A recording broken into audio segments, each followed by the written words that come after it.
Thanks for being with us today. We're doing a little something different. My friend Morgan Raum is here, and she's going to have a conversation with me. She came up with the idea and said, "Hey, we need to talk to you as well." So, Morgan, take it away. Yay. Well, thanks for having me back to interview you. I think it's so special and important that everyone hears the why and the heart behind the show because it's truly all, I feel like a lot of your life is led kind of to the chords and crossroads. It's yeah, very fitting for you. So, I would love to start at the beginning. Can you tell me about your childhood and what music meant to you growing up? Yes, good question. I, I was really fortunate because in public school at the time when I was growing up, we had a piano class. And I remember distinctly in first grade walking in, and there were just these rows of upright pianos in the classroom. And we got to take home this little paper keyboard that we had to Oh, practice our cute. little chords. Yeah. And so that was really fun. Evidently, my teacher said something to my mother about that I was very talented at the piano, and so she took it away and then gave me private lessons too, in addition to taking in school. Because I think I only took in school for like 2 years, Oh, as I wow. remember, and then I started private lessons. And because my mom was like, "Well, I just listened, and she said Yeah. you could do it." So I have a picture too, and I think I'll put it up, and it's a picture of me when I was, like, 6, and I think it's one of those little, like, cigar box Oh my gosh. guitars, I and love I it. thought that was cool too, so, Yeah. that's kinda my start. Really, my probably earliest with music at all was just church, you know? Mhm. Being in church, hearing hymns, and then my parents had a big turntable in our living room, and they listened to all the standards of the day. So Oh, I love it. Do you yeah. recall a first song you ever learned or like what drew you to Oh, music? I gosh, that's so good. I don't know what drew. Gosh, that's a good question. Can't even answer my the questions I get. I got her stumped. That was my You goal. did. You stumped me. I rem well, so I remember the rhythm. So I was trained Oh, I love that. classically. Uh-huh. Yeah, the lessons that I had classical teachers. And so I had to learn how to read sheet music, which later on I hated that because anybody I met who would sit and play just like in little jazz bars or something that I would go to when I was older, they Mhm. never had a lesson. They learned by ear. And so there's a lot of time that I went, "Oh, I wish I hadn't had the lessons." But I think the classical Interesting. training was a good foundation. Yeah, I love And that. so I think it was kind of the rhythm of the really classical songs. And then on the side, this was back when there were sheet music stores. And at the time, all the like soft rock songs, and I thought I was really cool because when I was about 12, my mom started letting me try to play those. Soft rock. Yeah, so then I I would hear the love it. song on the radio and I would go, "Oh, I need to learn that on the piano." And since I could read the notes, I could at least pick it out. So, I think Yeah. that's what drew me. And then just visuals in Yeah. songs and stories. Oh, that's so cool. How did your, I guess, love for music shift as you got older and you kind of entered high school, college? Were you still playing active piano or did you let it fade a little bit? Great question. I played my up till I was 18, I was competitive every year. If anyone knows, you may know about it was called Guild. And you had to learn this whole series of songs and go sit in a room with a judge like in May, April or May, I can't remember, but it was so stressful. I hated being in front of people. I hated playing in front of people. And my parents would have people over for dinner and they would say, "Oh, go play something on the piano." And I never told them, but I hated it. And I would sit there and like my left leg, I would be playing and you have your right foot on the pedal for those of you who know about piano. Mhm. And my leg would just do this. It would just shake, shake, shake, shake, shake the whole Yeah. time. I was very shy. I was very introverted as a kid. And so growing up and doing that, I got very burned out on the competitive nature of it all. And I wish I had gone off to school somewhere and studied music. Mhm. But I was kind of rebelling and I was like, no, I can't do that. I'm not going to do it. But God had other plans. And so when I was in college and I was in a sorority and we used to do musicals as our parties, and they were not big productions like stage, but the songs were. And one of the older members found out I played the piano and she said, "Oh, we need a piano player." She's like, Julie, you are in. You're Yeah. hired. She literally showed up. I didn't know her. She's one of those. I was in awe of her just because she was older, and she showed up at my door with 3 books of like Oklahoma and Annie, and I don't remember the other musical we were doing at the time. And she goes, "Hey, could you play these because we're going to need you next week?" And I was like, Oh my gosh. "I don't want to play in front of people." Yeah. But that turned into a whole thing in college and I loved it. So along the way, I kept up and I attempted with the guitar for off and on many times. Still not great. I'm trying. I've done you. I think I've told you I've done lessons 3 times in life, and I get to a certain point and I go and Yeah. so It's I'm hard when you trying learn again. piano and you kind of try to visualize the piano on the neck of the guitar. And I'm same. I can play That's guitar, but I can't it. do piano. I just can't figure it out. So I'm with you. Okay, isn't that crazy? It's so weird. Because Yeah. I keep saying to people, I can't translate in my brain Mhm. like how like to do different keys and all of Yeah. that on the guitar I neck. know the It's strings, just it's the all like they're not the craziest. same. I do not believe they're the same. They are You not heard the it here same. first. I concur. We are in agreement. I love that for us. Well, okay, tell me more about your college experience. So I know that you've always had a foot in the door in the entertainment industry, and I know you went on to major in film and TV. So I would love to hear about your experience with that. I did. Fun fact. So when I was in college, soap operas were all the thing, and we planned our classes around them. And it was kind of fun. We had a student run TV station. We had a cable news show, like 30 minutes once a week. And then we also had to do stints on the radio. Like I always got the midnight shift on this little radio station that was out in the middle of the country. And it was kind of scary, but I would go do it. And so on the TV show, I wrote and co-hosted the soap opera update. I love that so And much. so we would do it. We had this great little set for our news team. And then we would sit like this. Actually, it's really funny. I feel very full circle with all of this right now. So we would do most of them on the set, but then we would take uh, our friend who was a cameraman, we would take him with us. And one time, like we went to the beauty shop in this little tiny town, and we sat under the hair dryers and did our whole update on the soap operas for the week. That It sounds was so fun. amazing. Like, I want It was let's really pull up the fun. clips. I know. Pull them I out. know. I was talking to an old friend the other day and she's like, "Who has those?" I'm like, "I don't know." She goes, "You Treasure need to right get in there. touch with the school and find them." I'm like, it's been a while. They probably don't." I love that. Well, okay, so after film and TV, you ended up going on to get your doctorate. I You did. are I Dr. did. Julie Shannon. So, Many years later. yes, tell me a little bit about your journey post grad, because I know we kind of talked about this last time I was here, but that time when you graduate college is hard. It's Uh, a lot of uncertainty. You mhm. have to give up the expectations of what you kind of have always known and just let life be. And so I want to hear how those years really shaped your journey and led you to become who you are today. Oh my goodness. Probably, if I could go back to that time, if I could go back and talk to me of that time, I would say pursue it. Pursue the creative endeavors. I'll say the same to whoever's watching because it's really important to I had in my head, I don't know where I got this. I think I know where I got it, but it doesn't matter. I the path was for the expectations for me, not mine, but other people's. You go to college, you get out, you get a job, you go in the business world, and that's what you do. And I had my creativity on the side, and I actually majored in radio TV kind of in secret. I never told my Really? parents. Oh, I don't know if I knew that.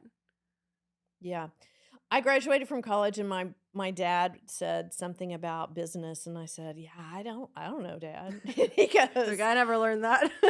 and I said, I didn't have to take a business course." And he was a very calm, soft-spoken man. He just was like, "What Shook in his the world. world? You went through 4 years of college." But I was going to pursue what I had studied, and I got out, and the reality of that world at the time, trying to make it, like I was offered a radio job in, I think it was in Austin, Texas, and they wanted me to do, it was like the middle of the night shift, very unglamorous, which was fine. I was like, I got to work my way up. Mhm. And to do news in the morning, like do the news stories for other people who were going to be in and working, and then something else. There were like three jobs in one, and it wasn't even going to cover my rent. Oh, wow. And so, you hear about all these stories of Hollywood stars and people who wanted to get in whatever form of the business, even songwriting and artists who are out there trying to make it. And you hear these stories and they've got minimal money in the bank and they're just trying to make it. And that's such a reality. And I just at the time, I guess because I didn't really have anyone saying, do it, go for it, try it. It's the perfect age to try it. I just kind of took, I don't know. I just decided, well, I guess I should do what I'm supposed to do. Yeah, I get that. And then I got jobs and I was able to pull in my creativity in those jobs in a different way.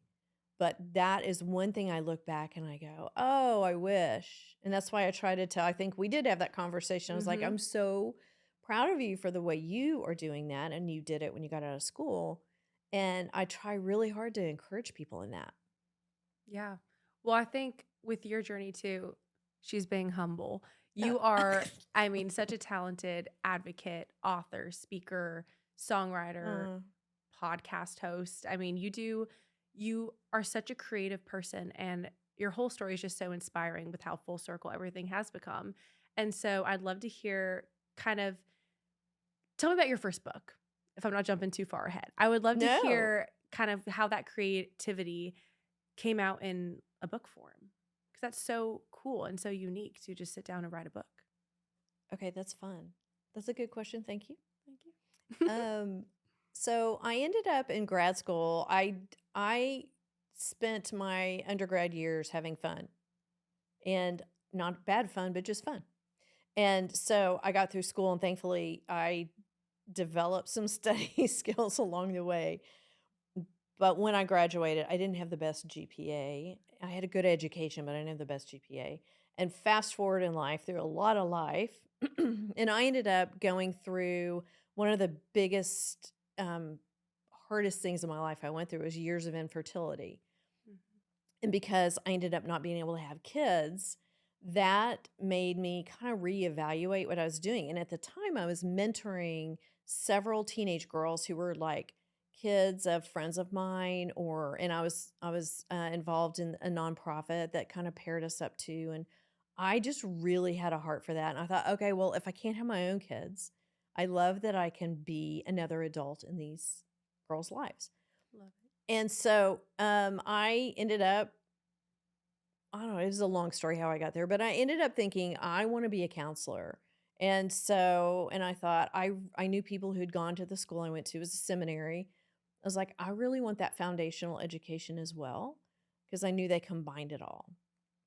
And so I walked in the door and I'm the least likely person to ever go to grad school, which is what is so funny. I mean, I I have love friends it. from college who find out not only did I get my master's, I got my doctorate, and they're like, who are you? Because you're not the one I remember. So Um, funny. and so I finished that. Along the way. I had professors, I had two female professors in particular who really spoke into what I was doing and what they saw in me. And they said, you need to be in speaking and writing. I mean, you do whatever you want, but here's where we're seeing real giftedness with Yeah. you. And it was just really beautiful that they took time to see it and then tell me. And that kind of changed the course of my studies. And then my doctorate I did because it was a follow up kind of to the master's.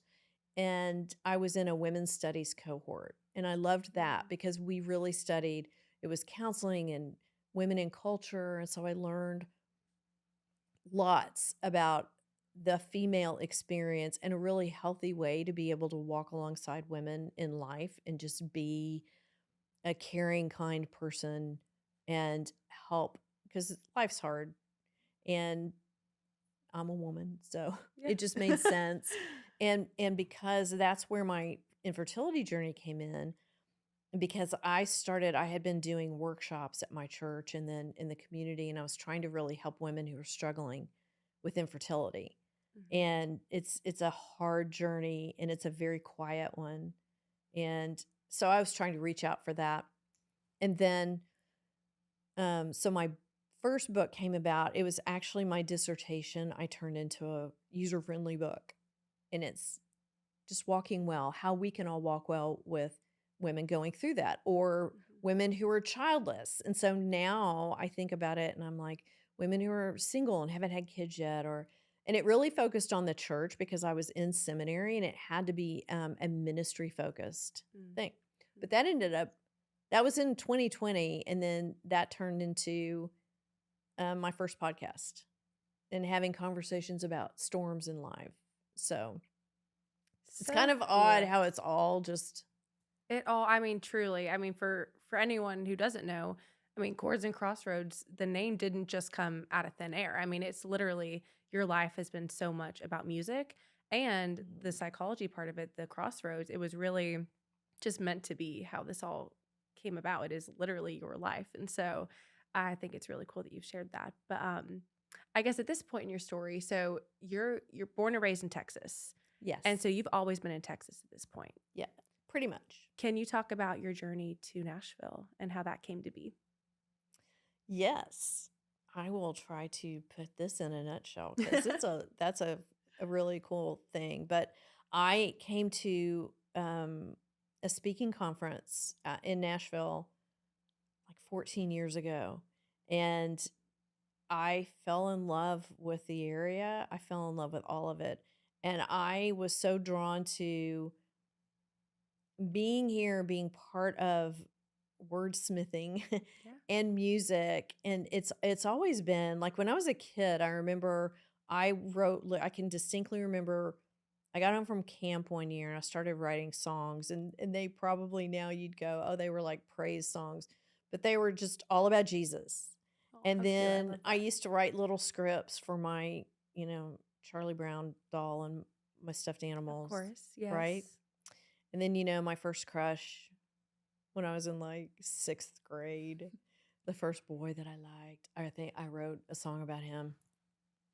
He broke my heart, but he broke my Man. heart. Yeah. So I remember that I loved writing so much, and I did it. I wrote poems and lyrics. Really, I've done it all through life, but I never thought much about it. I never realized you could make these songs. I just never thought about it. But I've always loved music. I love almost every genre of music. There are a couple of them I'm iffy on.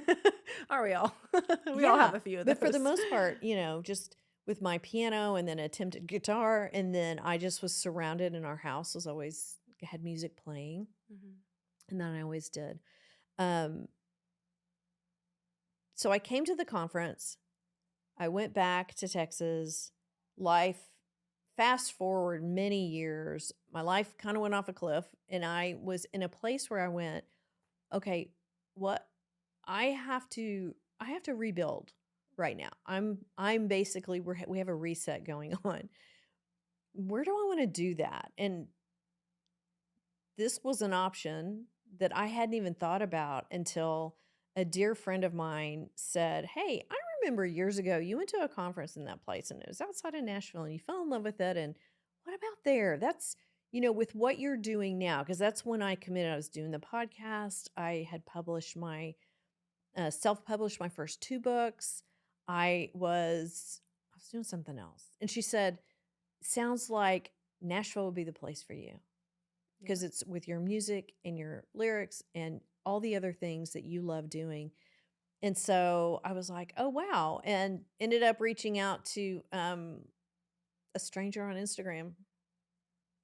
And I said, hey, I saw that your dad posted a picture of you talking about you're a realtor here, and I might want to come try it. And I just wanted to kind of touch base with you and see if there would be a interesting place to live. And we chatted, and she said, you need to be here.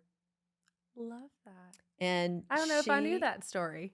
Oh, oh, you didn't? I Oh didn't. my I didn't know that gosh. you just like reached out to a realtor on Uh-huh. Instagram. Uh-huh. Because her dad was one of the speakers in court. He was actually over the entire conference Oh, that I wow. came to 14 years ago. Well, that's meant to be also. Right. That is And he very. literally, that when I started thinking about coming here, he posted a picture on Instagram with that daughter and said, hey, if you're interested in the area. And I was like, Mind blown. oh, okay. Wow, that's a literal sign right there. Uh-huh. And then when I talked to her and she said, tell me about you, what you do, she goes, yeah, this is the place. And then she called me the next day and she said, I'm in front of a house right now and I'm going to send you a video down the street and I want you to pray. And I was like, okay. And she called the next day and said, okay, my parents' best friends have a cottage behind their house, and it's not advertised, it's normally not available, and it's going to be available. It was, I think at the time, it was going to be available in like 2 months. Oh my gosh. And so, sight unseen, I mean, I saw pictures. I didn't know anybody. I put my dogs in the car and some stuff, came here. Wow. Like, it was crazy, but I also felt it was one of those really strange times in life where I was like, I feel so convicted that I'm supposed to be there. And I couldn't explain it to a lot of people. And I've been here now for almost 5 years, 4.5 years. And it's funny because some of my close friends have been like, why? When are you coming home? When I was here a year, they were like, hey, you coming back now? I was like, Yeah. nope. Stuff's still happening and I know I'm supposed to be here. And every one of them who comes to visit goes, oh, I get it. I get Yeah. it. They're like, yeah, this I get is it. perfect for you. Yeah, they're like, this is where you need to be. So, Man, that is such a cool story. That is so cool. So, I can't believe I Julie, haven't told you that. I know. I knew bits Oh, and there's pieces, more but I to didn't know it the that you're whole going to thing. be like, oh my gosh, but I don't want to bore y'all. So, Another story, another day. another day. Well, Julie and I met. We were out in Franklin one night. We were sitting a table away from each other, had never met, and ended up talking. And I studied songwriting, music business in school, and so that conversation came up about how Julie's a songwriter. And we ended up getting coffee and then writing together. We wrote quite a few songs together. Uh-huh. And your lyricism is just so good, and your knack for storytelling is really really impressive. And so I'd love Thank to hear a little bit you. more about your Oh my gosh. songwriting journey that you're on right now and what you're doing there. It's funny that you said that because I started working on a few songs during the pandemic when I just, the pandemic was bad. 2020 was hard on so many levels for so many people.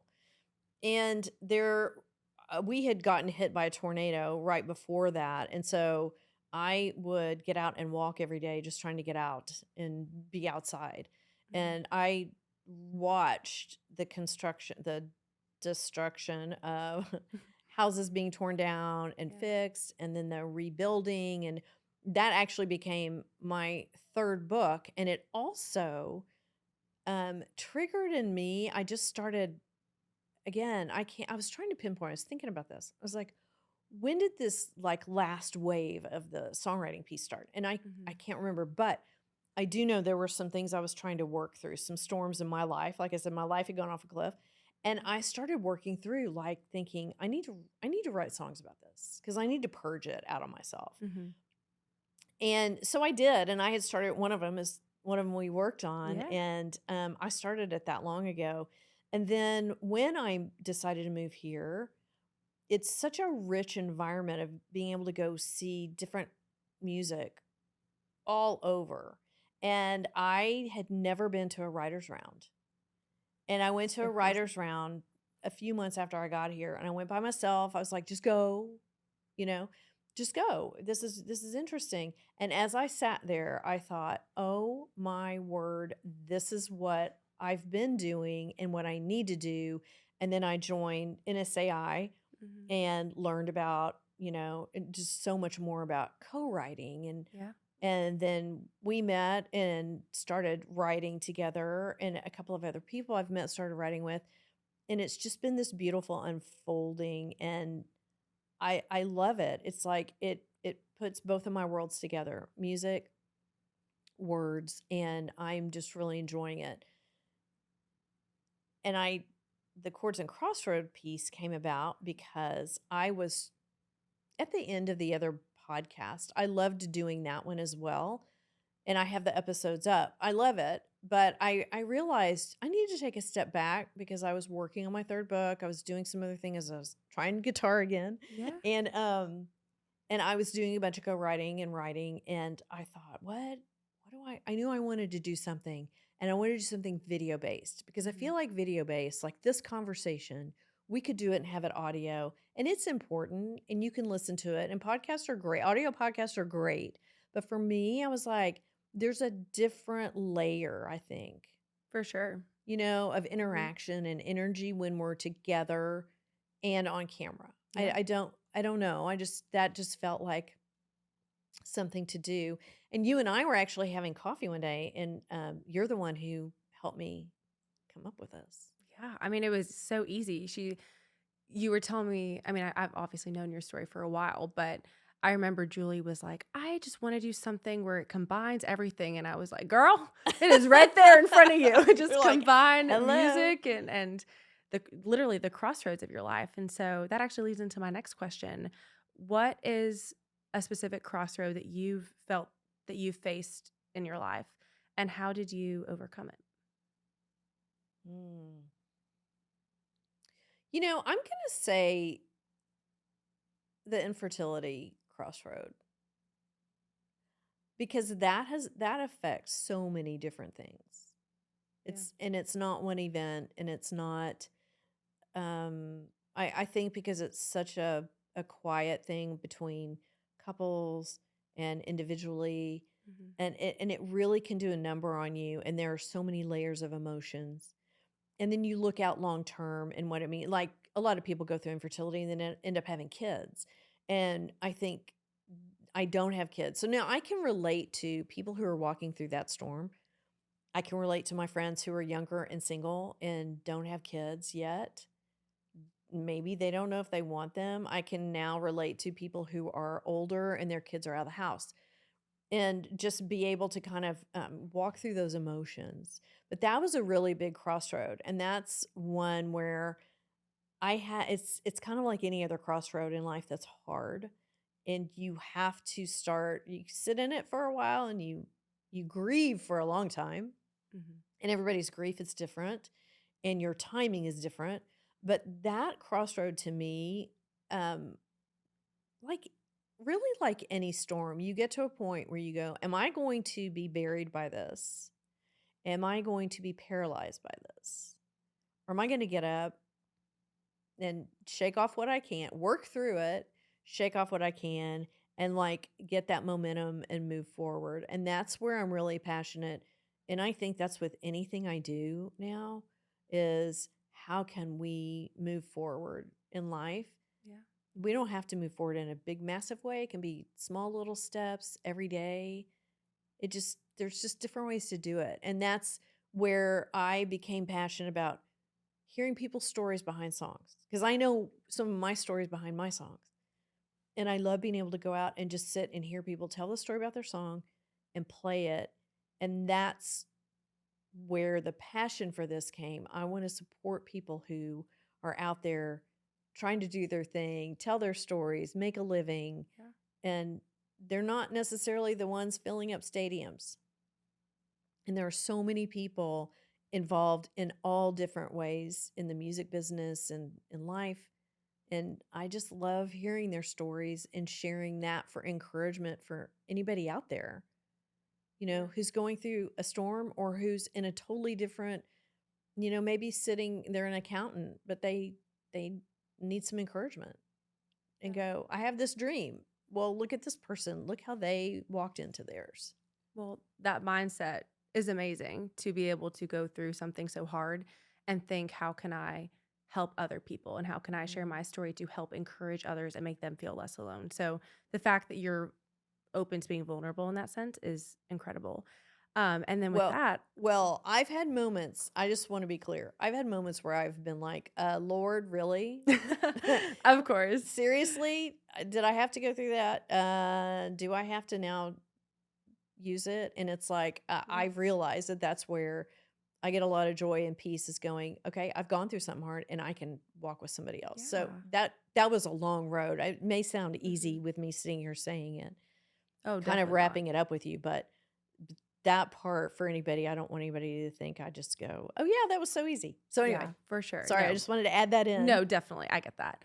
And then to the last thing you said there, I know a lot of people feel like it's too late to start over or it's too, Mm, you know, too hard to just completely kind of reroute your life. So, what advice do you have for anyone who feels too scared to make that leap to do something they really want to do or feels like they can't? okay, it is never too late. Ever. I would never have believed that, and I'm still I have to tell myself that every day too. Again, it's not easy, but it is not too late. We all have, uh, I don't know, I can't remember the quote, but there's some quote I've heard, and it's like, if I'm still breathing on this earth, I have a purpose. Love that. And Yeah. that's a real paraphrase wherever I heard it, and I wish I could remember, and I'll probably remember it later, and I'll text you, and I'll go, guess what? That's what it It was. came to me. Um, but as long as we're on this earth, we have a purpose. And, different seasons end, different roles end, and it doesn't mean it's the end. We still Love it. have a lot to give, all of us. And it doesn't have to be music and it doesn't have to be, go do a podcast. I mean, it's Mhm. where you are, what your passions are.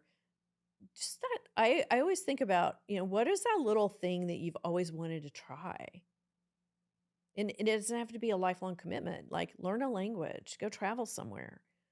It really helps us stay engaged and it helps us develop new friendships. Yeah. And it can be a beautiful way to have that mindset about life is just think it's never too late and do it scared. Love do it scared. I Do it love that. scared And it'll change your life. and it'll change your life. Like it's guaranteed to I think make some you'll feel good knowing that you tried. There's no harm in just trying it out. Absolutely. And I feel like you are a great example of that, of Oh, just taking that leap and inspiring others because you're so good at inspiring others. So you're thank so you for letting sweet. me be the one to interview you today. I think everyone's gonna go into episodes now with a better understanding of you and the show. So I'm honored that you let me be the one to talk to you today. Thank you for doing it. And thanks for being my friend. Thank you for being my friend.